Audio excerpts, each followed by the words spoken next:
বড়দের সঙ্গে এরকম করতে হবে, এক একটা পর্যায়ে এক এক রকম করতে হবে না।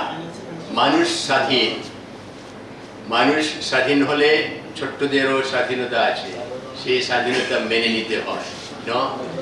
আর তাদেরকে শাস্ত্রে লেখা আছে শাসন করো, শাসন করার মানে হচ্ছে না অত্যাচার করো, শাসন করার মানে হচ্ছে তাদেরকে সৎপথ দেখাও আর সেটা করো।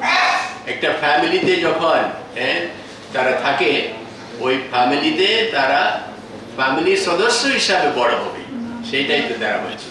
তো এরকম করো ওইরকম করো না, এক একটা ব্যক্তির সঙ্গে এক এক রকম আমাদের ব্যবহার করতে হয়, সবার সঙ্গে একইভাবে ব্যবহার করা যায় না না।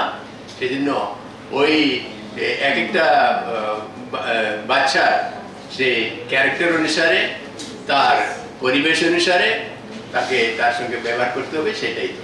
এই জন্য এই স্বাধীনতা অনেক অনেক অনেক শক্তভাবে আমাদেরকে দেখা হয়েছে। তাছাড়া আমি যে আগে বললাম, প্রতিবেশীকে তোমার মতন তুমি ভালোবাসো, সেটাই তোমার। ধন্যবাদ।